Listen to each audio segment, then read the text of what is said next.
Do you have an Apple TV? I have some numbers they might interest you, but let's start with wait. I'm Ariel from Appfigures, and here's my weekly roundup of insights about mobile apps and games, and I'm trying out a new set.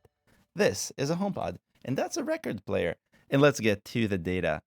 Twitter recently made a security change that forced its non-paying users who use two-factor authentication to start using an Authenticator app to log into their accounts instead of the more problematic text messages. Even though the announcement could have been smoother and more descriptive, this is a great move from a security standpoint, but which app should you trust and which apps are even competing? The easy answer is Microsoft Authenticator, but to get a better idea of what's going on in the Authenticator space, I rounded up the top 10 most downloaded Authenticator apps, and the results are interesting. Microsoft and Google lead the way. The pair saw more than 105 million new downloads in 2022 from the App Store and Google Play, according to our estimates.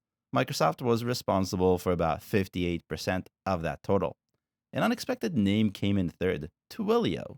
Did you know Twilio had an Authenticator app? Well, it does, and in 2022, it made its way into about 5 million iOS and Android devices. That's an order of magnitude lower than the bigs, which means it's not nearly as popular, and when I look through Inspector, which runs a search on the App Store directly, the results matched. Microsoft and Google are the top search results. Other than Salesforce, which also has an Authenticator app, the rest of the names are pretty generic and obviously made for App Store optimization. One even uses a very old trick to rank higher, something that I looked at in a keyword teardown a long time ago. Between those generic ones is another name some of you might know, LastPass, the password manager that recently had a serious leak. I added up the downloads of all of the generic names, Twilio, Salesforce, and LastPass, and they don't even come close to Microsoft or Google, so how do they even compete? Search. Apple Search Ads and App Store optimization, to be more specific. All but one of the generic apps pay for ads in the App Store, most using names of competitors from this list as their keywords. Don't do that. Those apps are also very optimized to be discovered organically in the store, like that one trick. Much more than apps like LastPass or even Twilio Authy. What's your favorite? Did you end up getting one? Let me know in the comments below. I'm curious. Microsoft has been riding the ChatGPT wave for a few weeks now. Last week, I looked at downloads of the official Bing app, which rose a lot when the integration with ChatGPT went live, but it wasn't the only app to gain momentum from Microsoft's portfolio. Edge, Microsoft's web browser that competes with Chrome and Firefox, also saw a nice nudge, and when I say nice, I mean the highest day of downloads this year. Edge has been averaging a little under 50,000 downloads per day so far this year, and on the 15th, downloads in the App Store jumped to 170,000, and the next day they rose a bit more to 180,000, nearly 350% higher than the daily average. The trend declined right after, much like the trend Bing saw, but it's still higher than average. Edge has been on a big growth spurt over the last few years. When I analyzed mobile browsers in 2021, it was way behind, all the way behind pretty much. But in 2022, that changed and Edge jumped to almost the top of the list, skipping ahead of Firefox, Brave, and Opera. There are many ways to switch away from native Safari, and AI is certainly a good one to add to the list. I personally have not found any of those that exciting, so I'm sticking with native, but I believe we'll see demand for third-party browsers on the rise in 2023 as search morphs beyond links and paid ads. Are you team native? Get chatty in the comments, tell me which one you use, and maybe try to convince me to use something that isn't native Safari. It's always exciting to see new icons making it to the top of the App Store. I have nothing against Temu or TikTok being the top duo for months, but I like some variety, don't you? New icon of the week is Hallow, a prayer and meditation app that rose in popularity over the span of just a couple of days, thanks to the beginning of Lent, a prayer challenge, celebrity backing, and, drumroll, Apple Search Ads. Hallow, which was released back in 2018, has been growing steadily, but also really slowly.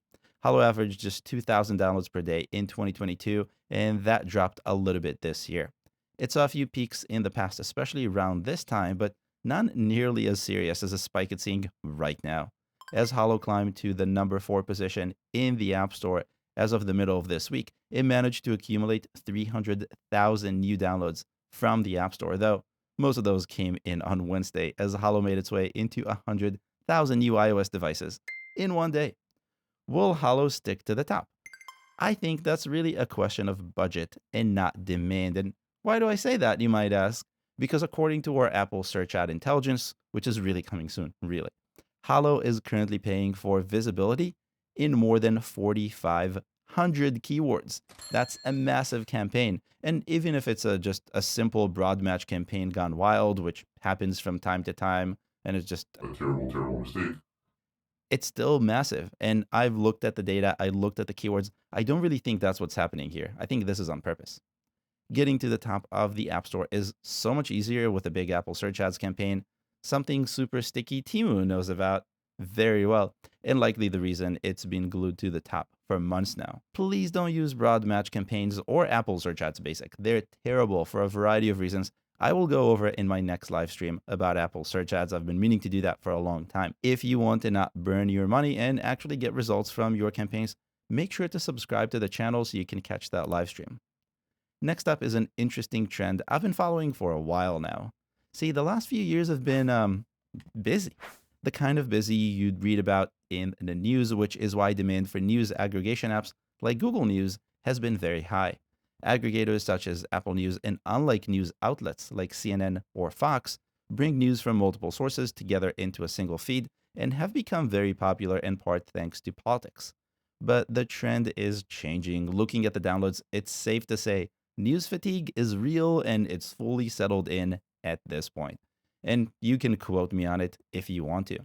Rewinding time back to 2018, the top news aggregators saw an average of 4.5 million downloads per month. And when I say top, I'm talking specifically about Google News, Smart News, and Newsbreak. Those are the apps that I'm using in this analysis. 2019 was a slower news year, so downloads dropped. But then COVID struck and downloads exploded for a very short bit. At its peak, the trend grazed 9 million downloads in 1 month. Pandemic and politics couldn't really maintain the downloads as much, and they started sloping down.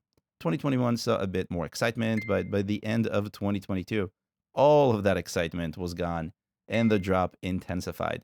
The group ended 2022 with 1.5 million downloads in December, according to our estimates. That's a drop of more than 60% from where they started. Now's probably not the best time to launch a new news aggregator, and if you don't know what I'm talking about, I'll have more data for you next week. And last for this week, when the Apple TV App Store opened up in 2015, it had a lot of promise. Knowing how hard it is to develop for big game consoles, I expected this to mean a flood of games for Apple's new game console masquerading as a streaming service. Nearly 8 years later, and that's not the case at all. Games aren't the biggest category, or even second or third. But if not games, what are the biggest categories on the Apple TV App Store? Education. The largest category of apps for the Apple TV is education. Are you surprised? Well, I am too.